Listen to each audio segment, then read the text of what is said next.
Hello, everyone. Another little segment here. Can we talk about um, spending taxpayers' money? Can we talk about parks and recreation? Recently, the city did a survey that they paid six figures for to ask the residents of Hurricane what they wanted in parks and recreation. What would some things be that enhanced their lives and made our lives better? Um, the number one thing on the list was bike trails, linear trails for jogging, walking, etc. As you notice, all around Hurricane, there are trails that just go nowhere. They fall off cliffs, they end in dead ends, they don't join, they don't connect, they're not conducive. The other thing is this survey had a actual width limit that they wanted these trails for safety reasons. Let's just say if they were going to be bikes and jogging, they would want them to be 12 foot wide. If they were strictly walking, they could be down to 6 foot wide. But the city did not follow their recommendation and made trails narrow, which means they're not going to be very pleasant for people to ride bikes on and also jog on, walk on. You're going to have a lot of congestion. Okay. In that survey, it also talked about funding. It talked about the city of Hurricane, what they currently have designated for parks and recreation in next year's budget isn't even enough to maintain or sustain the park system that we have. So there's absolutely no budgeted growth for any of our parks and recreation system. Now, they can divert money from impact fees from other accounts and make that happen, but there's nothing budgeted that allows to make that happen. Oh, and by the way, incumbent Kevin Thomas for city council, he votes against parks and recreation things all the time.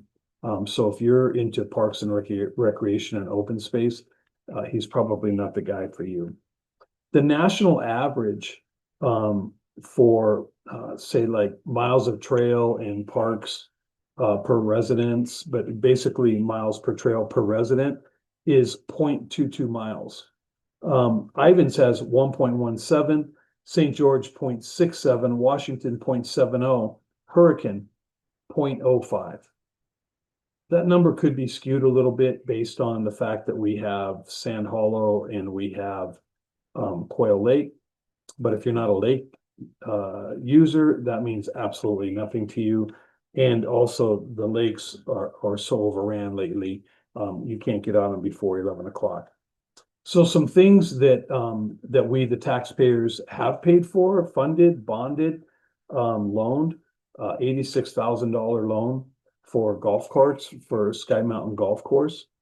The two gym building that was donated cost taxpayers close to $3 million. The pool and expansion of the pool looks like it's going to cost about $7 million. And then we have a 4-court gym going next to the 2-court gym that I've seen numbers as high as $12 million, depending on what we get money wise, grants that come in or something. But it's all coming at a taxpayer expense. The number one thing that citizens wanted were trails. The cheapest thing to build are trails. Now it is an election year, so I did see that there was some digging going, and so I'm pretty sure very soon there'll be a post from our mayor saying the trails are getting built. It never gets better than what happens in an election year, right? Everybody's kowtowing and pandering for your votes.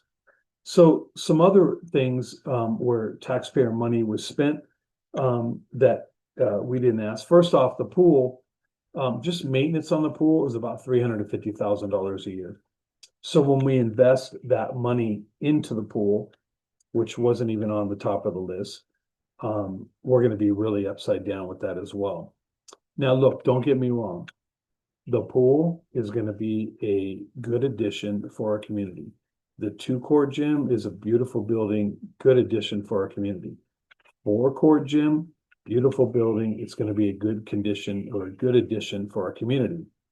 But a mayor's function is to take care of the entire community, not just check off things on a list that she can get done really quick or start really quick and then just leave them not finished. Why we're at that, let's talk about the Veterans Park. I wasn't even really sure what the Veterans Park was, because when you Google it, I encourage you to do so, it talks about this beautiful veteran park in Hurricane with meandering walkways and waterfalls and places where veterans can go and reflect, or people who lost loved ones can go and reflect. The mayor in March of last year did a little Instagram video of the Veterans Park is beautiful and we're getting it done. It's going to be done by Veterans Day. Well, fast forward, we're like 18 months past that. And I decided to take a ride over to the Veterans Park, which is up by the cemetery. It hasn't been touched since the mayor did her video in March of 2024. It's sitting there, literally a dirt field dumping ground with an Andy Gump or a porta potty and a trash can overfilling with trash. Hasn't been touched. There's nothing worse than when a politician uses a police department, a fire department, or the military as a propaganda tool. And she just did it. She played it to a T, because most citizens will not go out and vet that she did that. Now, let me tell you something else you can vet. Her original statement was she personally received over $300,000 in donations, cash donations, to build that park. To date, we can't find $300,000 anywhere. Every single candidate running for office right now is all over the Veterans Park, the gyms, and everything, asking, we want to see where the money came from. We want to see what was spent. We can't find it anywhere. Last week, the mayor did a podcast. It's called 435 Podcast. We all get an opportunity to do it. Mine's going to be done in a couple days.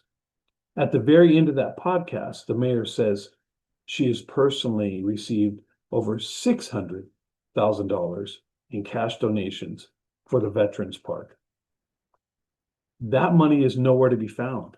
Matter of fact, under line items for the budget last year, there was no money in the Veterans Park funds. Nothing. So I don't know where the 400,000, 300,000 went. I don't know where the 600,000 went. But on that note, there was $140,000 grant given to us by the FAA for improvements at the airport. The mayor misappropriated that $140,000 in funds. And when the note came due to get the improvements done at the airport and they hadn't been done, the FAA came back and said, we want our $140,000 back. The mayor fought it and said she shouldn't have to pay it back. She didn't know what they were talking about, all kinds of stuff. And they were basically going to take the city to court. And the mayor had to pull $140,000 from somewhere else to cover the misappropriated 140, it's 139, that she had misappropriated for several years and used on some other thing. 100% fact, it's verifiable. You can verify it by any candidate that's running for office right now. I encourage you to ask them. But it just goes to show you how taxpayer money in this city is getting manipulated. It's getting moved around. It's a shell game. And we are not receiving any transparency from our city government at all. So my stand is fund Parks and Recreation, give kids a place to expand their curious minds, give families places to meet. We have pickleball court issues right now. They want to tear down trees at the community center that are shady for the pickleball courts, but also shady because it's a park, and add pickleball courts there. My stance on that is there's expansion going on on the west side. There's expansion going on back in Washington Fields. I would personally take that money and I would take funds and put maybe 2 pickleball courts at Pioneer Park, which has 100% room and parking available. That park needs a little boost anyway. I would go out to the new Equestrian Center Park. I would add 2 pickleball courts there for the people out in the Washington Fields area.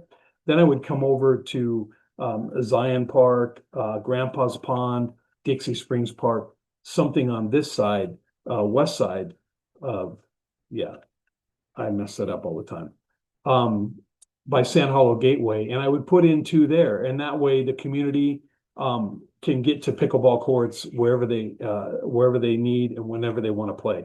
I certainly wouldn't tear down mature trees in a park where people rely on shade to build pickleball courts, but that's exactly what's being done.